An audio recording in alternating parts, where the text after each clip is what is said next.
крайна сметка живеем в свят с високо технологическо развитие, но бихме искали да запазим ценностите, човешката креативност, човешките възможности и те да бъдат в центъра на всяка една такава дискусия. И това най-вече е видимо, разбира се, в професиите, които се занимават с изкуство. Точно за това поканихме световно известни личности, с които да говорим по тази тема. Голяма част от тях използват изкуствен интелект, правят филми с изкуствен интелект, но те също така виждат докъде могат възможностите към момента да достигнат на изкуствения интелект и осъзнават в крайна сметка защо е важно човекът да бъде в центъра на тази прогресивна технологична революция. Разбира се, темата е многопластова, тя е сложна, но искахме да започнем този разговор в Европейския парламент, защото институции като Европейския парламент могат да бъдат тези, които да направят така, че да защитим правата на хората на изкуството, да можем да направим така, че да имаме възможност да казваме и да имаме избор каква част от нашата идентичност или от нашата работа може да бъде използвана от изкуствения интелект и коя не може да бъде използвана. И точно за това стартираме и даваме възможност тук от Европейския парламент регистър, в който всеки един човек, независимо от това дали са хора от сферата на изкуството, могат да се регистрират и да кажат: позволявам на изкуствения интелект да използва изцяло моята работа или моята идентичност, или позволявам определена част, а не да бъде всичко като в дивия запад, така да се каже, и всичко да е възможно. Вярваме, че трябва да сложим определени граници и това, разбира се, идва като изискване от културните среди. Регистърът, който стартираме днес, всъщност е нагледен пример как европейското законодателство влиза в сила. Регистърът всъщност работи като на светофарен принцип. Ако един човек се регистрира в него, той може да каже какво позволява изкуственият интелект да използва от неговата работа или от неговата идентичност, какво не позволява въобще и кои части от неговата работа или идентичност са позволени да се използват от изкуствения интелект. Това е наистина първият нагледен световен пример как може изкуственият интелект да използва нашата работа. One thing that these models are doing really well is creating images that are as good as anything Hollywood or Bollywood or anyone can make at this point.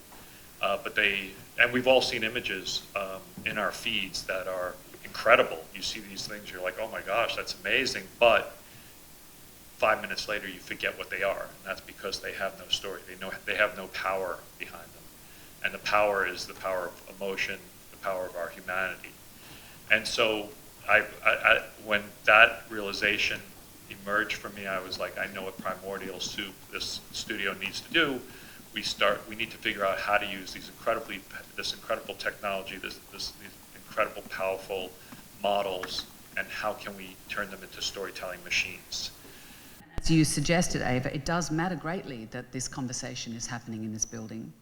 And it matters greatly that Europe has helped show the world that technology policy should not only be about markets or machines. At its foundation, technology policy must be about people. And in order for it to be effectively about people, it must be about human rights, to ensure that humans and their rights are at the centre of the future that is being built through this technology. So I want to begin by thanking the members of the European Parliament, the policymakers, the Commission representatives, and every single person who is taking this issue seriously.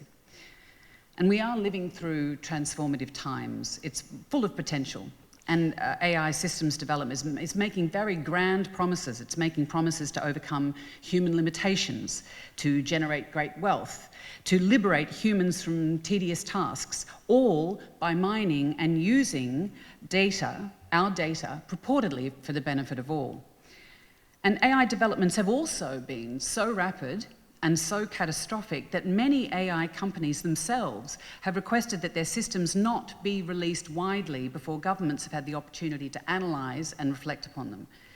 But in this whirlwind, or this maelstrom, depending on where you stand on your perspective, one crucial concept, I think, is being willfully ignored, and that is consent.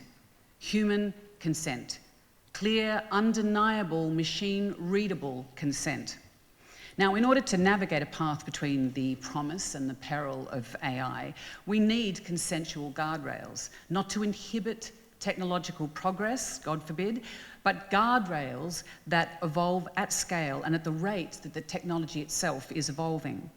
Guardrails that protect our human rights. Human consent is not an impediment to progress.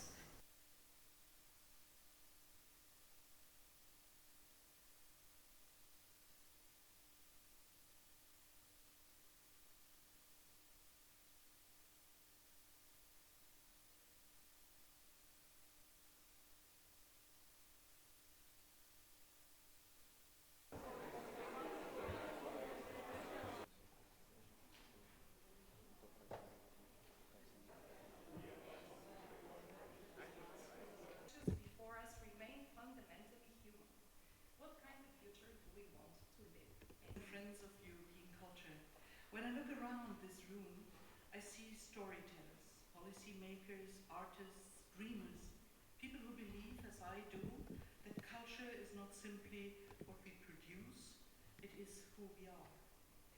And today, that identity is being tested. Artificial intelligence is reshaping our...